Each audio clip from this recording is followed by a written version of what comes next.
I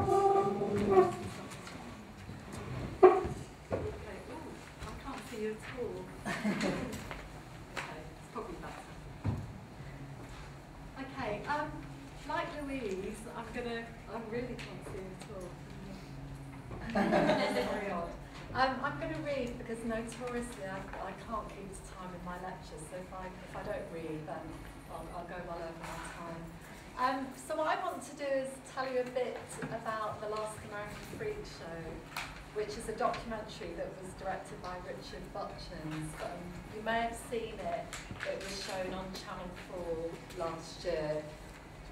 So I'm just going to give a synopsis and then show you a clip. I think the clip is about 10 minutes long, and then I want to respond to it to try and open up some questions for discussion.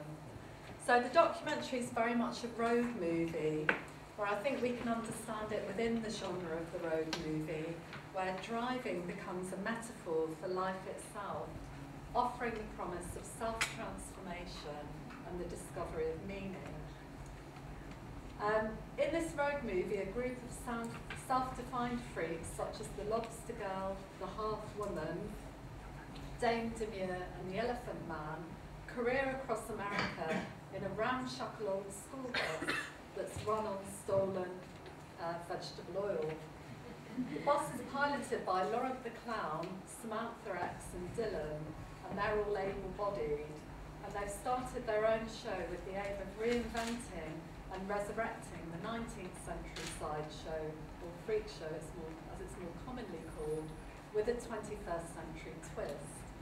The twist is that the subject position freak is embraced, enhanced, exploited, and performed by the self-defined freaks, where they show their congenital diversities and anomalies, often incorporating them into particular acts or feats, which contain both irony and humour for the purposes of entertainment.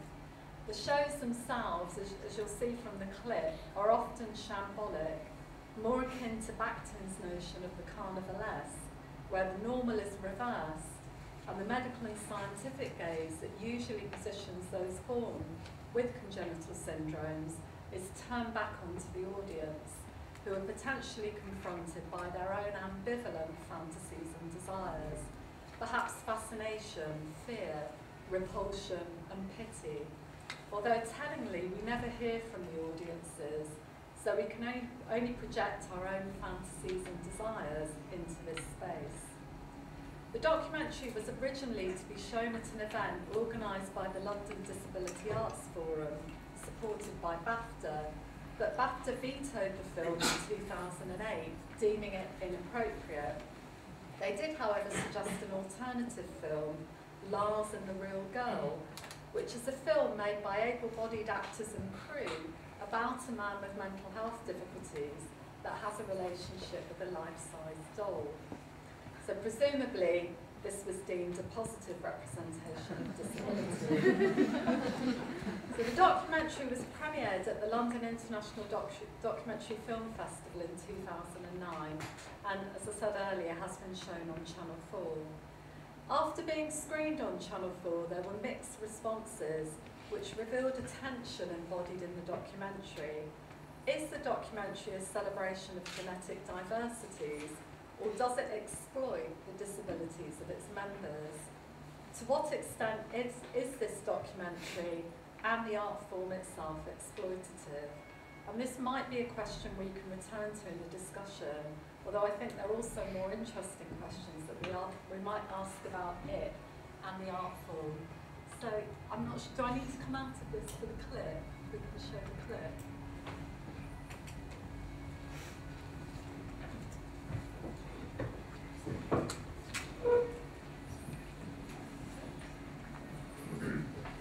Attracted to the dwarf.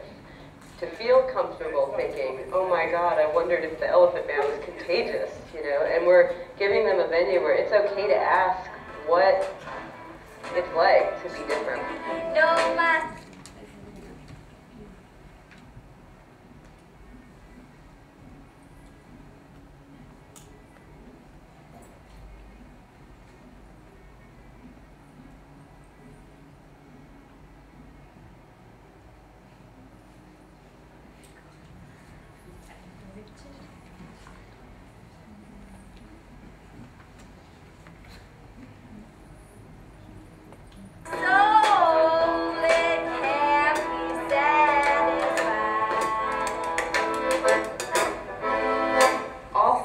entertainment are exploitation.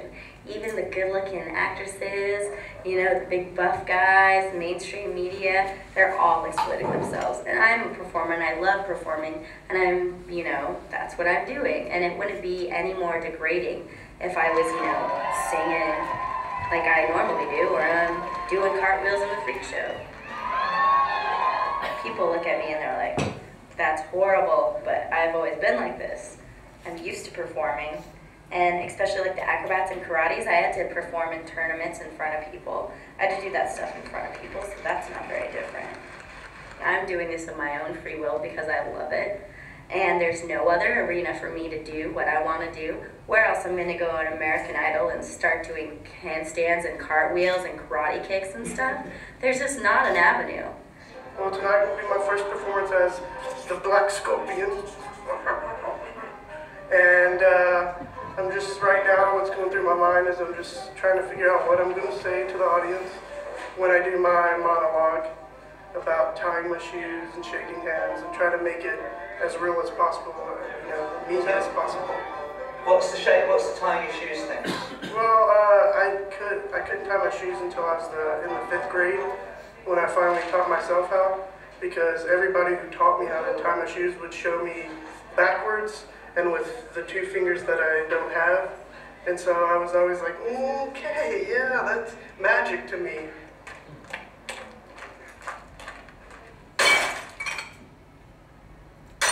What are you going to do with it? Go up, broken.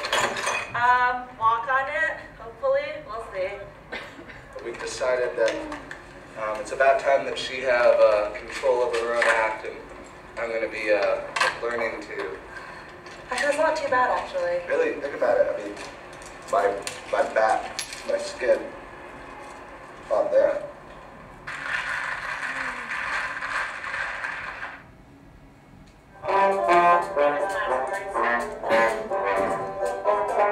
My medical condition is called neurofibromatosis, known to be a part of Elephant Man disease, what the Elephant Man had when he toured back in the 1800s.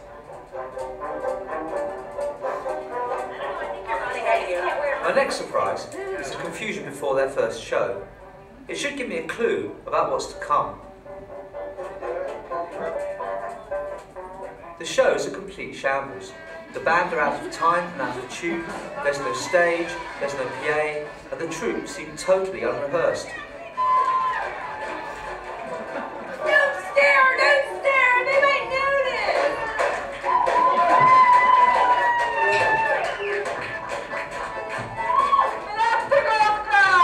Ladies and gentlemen, are there any scientists in the audience?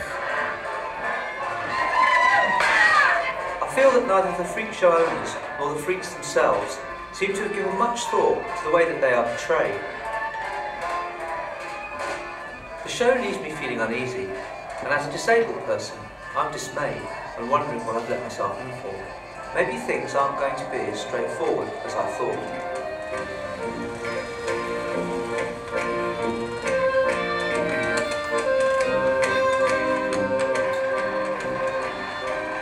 Always on the lookout for freaks, they discover a giant in Eugene, and he's going to join the tour for his first ever performance in a freak show. A lot of people thought I was retarded because I was so big. Yeah, because I was so. No, that I was older. So instead of thinking that you were just like a tall 5-year-old, they thought you were a really stupid 10-year-old. Yeah. That's. Yeah, I mean, I had to grow up really fast as a kid. By the time when I was in 5th grade, I was 5'11". When I was in 9th grade, I was 6'9". I was 13 years old. I turned 13 at the end of 9th grade. A bunch of screwed up doctors operated on my leg and did all this weird stuff to it. You see all the scar tissue they did and all that? And this, I mean, that makes it hard to get where your leg fits good. You're going to do what you're going to do? Have you worked out a routine, or are you going to... I haven't worked out a routine yet. They're going to help me. This is my first time ever, like, being on stage because I'm 7'3". we're going to try to get them on as many shows as possible, but we don't want to interrupt our freaks' regular lives, so we want to make sure they're taken care of. That's our most important thing. Want to definitely try to fly him to the LA shows. We're going to see how he likes the show tonight, make sure he's comfortable with us, and then we'd like to fly him to LA and challenge George the Giant to a height contest. The freaks are travelling on a ramshackle 20-year-old school bus that's been converted to run on used vegetable oil. It's also home to Low Rent the Carnival's clown. In the case that we do break down, 90% of the problems we can fix ourselves. I keep like a bunch of tools and extra stuff in the bus. Like Sam and Dylan, Low Rent is able-bodied. He is not a freak.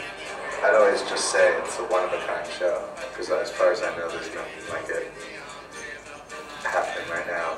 Not the way that we're doing it, and especially when you see the group at full force with like 6 freaks, and you really kind of see the magnitude of what we're doing.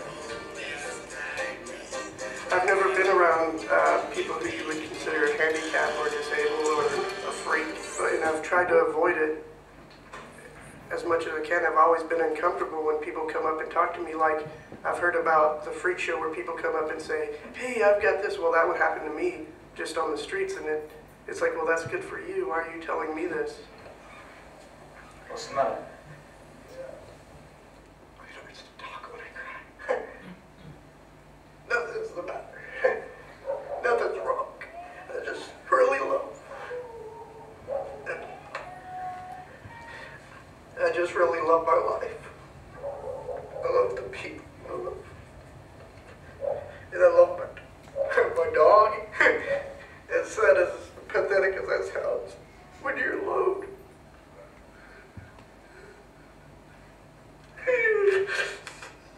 When you're alone.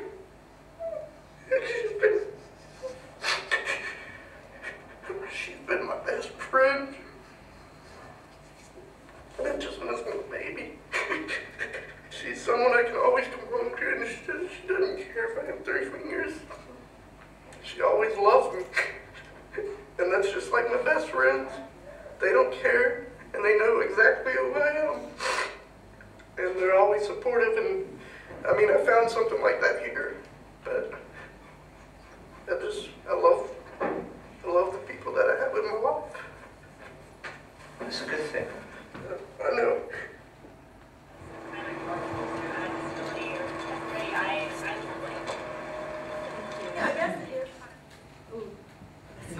It's really disconcerting to not be able to see you. So I was asked to respond to this documentary when it was screened at the London International Documentary Film Festival last year. And I was there as the academic. One of my specialisms is body studies, but I was actually born with a congenital condition, and it really resonated me in ways that I hadn't expected, so I kind of came out. So I have a condition called hemihypertrophy, which means one side of me is bigger than the other, but my leg used to be 3 inches longer, and they stopped it growing when I was 10, I think. So my condition is an example of perfect conjoined twinning. So I know very much what it's like to be positioned as a freak. So I guess I'm responding to this more from some of my own lived experience. So I just want to present some issues that I think we might want to take up in discussion. So there are clearly ambivalences and tensions for the participants who get a lot from their performances and being part of the troupe, but equally at moments throughout the documentary present their own hesitations. So it's worth, of course, remembering that these freaks will have spent their lives being subjected to a medical and scientific gaze, which will have positioned them through a language of deficit and deficiency, but equally will have appealed to them as special, different, rare, exceptional, unique. So I'm often asked to do this for doctors, because that's how can you just do that? It's like a little act that I do. So what I'm saying then is that the medical gaze is itself structured by fascination and desire, as I think Louise showed us, and as anyone born with a congenital condition will know. So embodying this gaze differently through communality and theatricality would certainly have an appeal for the freaks. And as you saw in the clip, one of the freaks, Deirdre the dwarf, suggests that people in freak shows are exploited in the same way as models on a catwalk, drawing attention to the ways in which bodies are consumed within consumer and popular culture as spectacle. We need only think of the genre of shock docs, which present people born with genetic diversities and anomalies through a combination of curiosity and disavowal, the thank God I'm not like them. Of course, one of the differences with the freak show, as opposed to the runway, is that particular versions of beauty are normalised and presented as aspirational by models where beauty is reduced to appearance. However, I think that's not all there is to say. It's been found that successful models also have to cultivate something else, what we might call charisma or presence. They have to exude something that takes us beyond body image to what Mike Featherstone calls body without an image. We only need to think of the move to presentational politics to know how important presence and charisma is. Now, if this is the case, can we think about the freak show differently, going beyond whether it's exploitation or celebration? And I've just put this here because this notion of body without an image has been developed by Mike Featherstone, and this has just come out. It's a special issue of the journal Body and Society. And if you use this URL, you can download it for free until the end of May. So if you want to follow up some of the issues. And I've nearly finished. So I've been thinking about the prefix sin in syndrome to try to capture this something else that I think directs our own gaze to that exists beyond the individual bodies on display. The prefix sin means togetherness, being with, union. It's a term that signifies union and association, as in the synapse, which is a conjunctional connection between neurons in the brain. If we consider the syndrome as a form of being with, this might allow us a more interesting way of thinking about why the performers might find the context of the freak show beneficial and transformative, notwithstanding their own ambivalences. Rather than consider individual bodies on display, we might focus our attention on what's offstage, what is being communicated through being with or together, the circulation and transmission of more difficult feelings and emotions that are usually individualised, pain, discomfort, shame, humiliation, feelings of inadequacy, enacted through forms of sociality that bind the participants through care, love, compassion, and friendship. In this sense, we might start to think about bodies not as singular fixed entities, but as open to being affected and affecting, as plural and permeable borders or thresholds. Certainly for me, what's interesting about the 21st century reinvention of the freak show that's particularly conveyed by this documentary are the interrelationships between the freaks and how through sharing and telling their own stories in a context where they know affectively what it's like to be a freak, the freak show, and particularly the travelling freak show, becomes a device for reimagining their own bodies, selfhood, and sense of community and identity. So in my mind, the freak show should never be reduced to what Robert Boyden, in his book The Freak Show, terms the pornography of disability. This remains too focused on body image and doesn't pay attention to that which circulates between bodies, which is lived and felt, and which potentially has the power to transform. Okay, done.